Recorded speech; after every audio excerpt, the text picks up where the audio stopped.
E a bola da vez de hoje é a empresa HBS A3, uma empresa de transporte aquaviário. Vamos dar uma passada geral nela no resultado do terceiro trimestre de 2021, nos seus indicadores fundamentalistas e lá no final uma atualização da sua análise gráfica, beleza? Então, bora para ela! Então vamos começar com Hidrovias do Brasil. HBS A3 é uma empresa do setor de transporte aquaviário, tudo a ver com a pegada do canal aqui, que é de sustentabilidade, porque transporte aquaviário tem menos poluentes em comparação ao transporte rodoviário. Então, olha aqui o valor da ação no atual momento, R$ 3,04. Então, é uma ação que cabe no bolso de todos os investidores, porque R$ 3 é bem acessível, mas será que esse valor está assim? Por quê? Vamos entender aqui. Dividend yield, ela não paga dividend yield nenhum, ela acabou de fazer IPO recentemente, então não espere dividendos dessa empresa por um bom período de tempo, e a sua valorização nos últimos 12 meses foi uma desvalorização de 53%, isso mesmo, perdeu metade do seu valor ali da ação. Então o patrimônio líquido dela hoje está em 1,4 bilhões, o valor de mercado está em 2,3 bilhões, tem uma liquidez média diária muito boa, de 16 milhões aproximadamente, e um free float de 99,96. Então, todas as ações estão no mercado praticamente para serem negociadas. Aqui do lado a gente olha o PL histórico dela, o atual está menos 20,10 e a média histórica é de menos 34,91. Sinal negativo significa que a empresa gera prejuízo e não lucro. Então, o PL é negativo de menos 20, prejuízo para a empresa no atual momento. E o preço sobre valor patrimonial, 1,62 é o atual e a sua média histórica de 2,53. Então o mercado está disposto a pagar 1,6 a mais do que ela tem de valor patrimonial. Mesmo com toda essa queda que ainda, a empresa está ainda sendo negociada acima do seu valor patrimonial. Olhando agora os destaques dos resultados do terceiro trimestre de 2021, o que tem de bom para a gente ver aqui? Receita líquida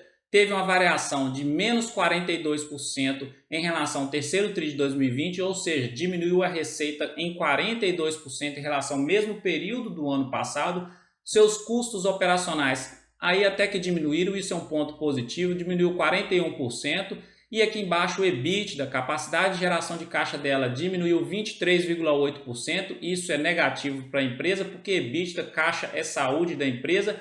E aqui embaixo o prejuízo ou lucro líquido, a empresa saiu de um prejuízo do terceiro TRI de 2020 de 8,5 milhões para um prejuízo de 66,9 milhões. Então, prejuízo gigantesco em relação ao mesmo período do ano passado. Então, a empresa diminuiu receita, diminuiu o EBITDA, ou seja, o caixa, e teve um prejuízo muito maior do que o ano passado. Isso aí, ó, fica ligado aí com a empresa que não está legal para o lado dela. Margem bruta, que é o indicador de eficiência dela no atual momento, 34,97, até que é uma margem bruta boa, e a sua média histórica de 32,22. A margem bruta ela vai relacionar o lucro bruto dividido pela receita líquida. Agora, quando extrai todas as despesas e vira um lucro líquido, e a gente chega na margem líquida, que seria lucro líquido dividido pela receita líquida. E aí a gente mostra o que? Como ela gera prejuízo, a sua margem líquida ela é negativa de 8,91% e a sua média histórica de 8,8% negativo também. Então a gente percebe aqui, ó, desde 2014, ela teve só 3 anos aqui que ela ficou com a margem líquida positiva, ou seja, que ela deu lucro. Em 5 anos que a gente olha aqui, 2014, 15, 16, 2020 e 2021, a empresa gerou prejuízo. E o ROI, que é um indicador de rentabilidade, menos 8,05% o atual, e a sua média histórica é de menos 0,05%. Então, a empresa também no atual momento está mostrando que a sua rentabilidade é negativa. A sua receita líquida, pegando no longo prazo de 2014 até o atual momento, até que é uma receita líquida crescente, mas a gente já começa a perceber a diminuição dela aqui. E o seu lucro líquido, se a gente olhar no longo prazo, é uma empresa que praticamente só entregou prejuízo. Então teve poucos pontos aqui, ó, se você olhar, poucos trimestres dela que teve lucro. Então teve 1, 2, 3, 4 trimestres nesses 9 anos aqui que deram lucro. O restante foi tudo no prejuízo. E o patrimônio líquido aqui embaixo é um patrimônio líquido crescente, mas de 2019 até o atual momento a gente começa a perceber uma ligeira diminuição de patrimônio líquido. Então, para mim, não está girando redondo essa empresa, não está legal para ela. Então, você que gosta dela ou você que tem interesse em investir nesse setor aquaviário, nessa empresa, toma cuidado, tá bom? Entrando na sua dívida líquida aqui agora, que esse aqui chama muito mais atenção ainda, que a dívida líquida dela no atual momento é de 4 bilhões e o seu patrimônio líquido é de 1,4 bilhões. Então a dívida líquida dela é muito maior do que o patrimônio que ela tem e é uma dívida líquida crescente e constante. Aqui do lado a gente vê que o indicador de endividamento, dívida líquida sobre o EBITDA, é de 7,89%. No vídeo anterior, que eu vou deixar no final do vídeo aqui e também na descrição, que a gente fez um estudo bem geral, bem completo dessa empresa, trazendo a importância do desenvolvimento do setor aquaviário, vários gráficos interessantes. Vale a pena você ir lá nesse vídeo, vou deixar aqui em cima também. Eu trago a dívida líquida sobre EBITDA, era bem menor do que essa. Então, de um trimestre para o outro, aumentou bastante. 7,89 seria o tempo necessário para a empresa pagar a sua dívida utilizando apenas o seu caixa. E o dívida líquida sobre o PL também está em 2,83. Então, a dívida líquida dela está altíssima. E o CAPEX seriam despesas com investimentos. Ela chegou a fazer boas despesas com investimentos aqui lá antigamente, até 2015, 2016. Depois ela começou a diminuir bastante, mesmo assim sua dívida continuou aumentando. E aqui embaixo, o EBITDA, a capacidade de geração de caixa, a gente começa a perceber uma diminuição de caixa aqui desde 2019 até o atual momento. Então, diminuindo o caixa, dívida ali que está aumentando assim, desenfreada. E lá atrás a gente vê que ela não está com eficiência nem rentabilidade, fica de olho. Entrando na sua parte gráfica agora, gráfico semanal, e olha só o que tem. A gente fez um vídeo aí no segundo trimestre de 2021 dela, falando que ela estava respeitando muito bem esse canal aqui de tendência de baixa. Desde o seu IPO, a empresa só desceu, só ladeira abaixo, respeitando esse canal, essa LTB dela aqui, respeitando esse suporte aqui. Só que acontece, perdeu aqui o suporte e aí ela desembestou para baixo ali e ninguém segura ela no atual momento. Mas tem duas coisas que me chamam a atenção aqui que talvez pode ser que, olhando a parte gráfica dela, tá? Análise gráfica, ela esteja quase chegando no seu fundo do poço e pode ser que ela reverta a tendência quando o mercado, o Ibovespa no geral, começar a dar uma valorização boa também. 2 pontos, quais são? Divergência de preços com o indicador. Aqui a gente olha que o preço continua descendo, traça aí de setembro até novembro agora, o preço continua descendo. E o histograma do MACD, ele está se recuperando, então está ocorrendo uma divergência. O histograma está indo, está se recuperando, está subindo e os preços continuam descendo. E já está uma curvinha aqui, quase apontando azul por cima da laranja. Na hora que cruzar azul por cima da laranja, sinaliza talvez a reversão de tendência dela aqui. E o outro ponto que eu acho também que pode ser que agora ela entre numa consolidação, a gente percebe, 4 semanas praticamente, ela está ali andando de lado, então talvez os investidores aqui estão indecisos. E aí talvez eles estão esperando o quê? O Ibovespa como um todo, o nosso índice geral aí, começar a se valorizar e aí sim os compradores começarem a entrar com mais força nessa empresa, porque está todo mundo interessado nela, porque o preço dela está bem acessível.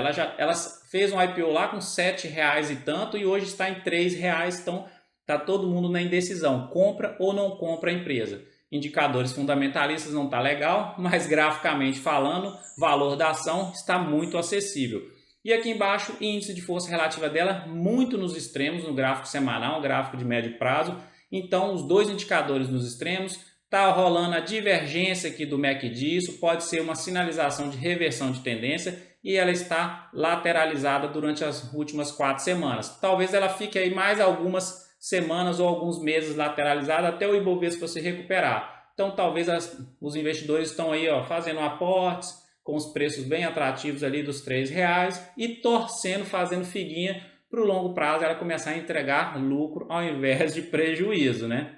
Olhando o gráfico diário dela, o último vídeo que a gente fez, que eu falei que eu vou deixar aqui na descrição, que é um estudo mais completo dessa empresa, a gente colocou isso aqui, para ela reverter uma tendência, para você poder fazer com mais certeza, mais probabilidade assim, de ter um crescimento, de valorização assim, das suas ações, ela precisaria fazer o tal do pivô de alta, que é esse aqui que eu tinha feito lá no gráfico no vídeo anterior. Então seria um topo maior do que o topo anterior e um fundo maior do que o fundo anterior e depois romper esse topo aqui. Aí pronto, isso aí seria um forte indício de reversão de tendência. Só que o que aconteceu? Eu falei, precisa fazer isso aqui. Não ocorreu isso, ela continuou descendo. A média móvel de 17 períodos a gente percebe que ela é uma resistência muito forte, que ela não está conseguindo romper, e eu volto a repetir. Ela perdeu o suporte aqui, que era um suporte forte para ela, não está conseguindo romper essa resistência, então o negócio está feio para o lado da Hidrovias Brasil.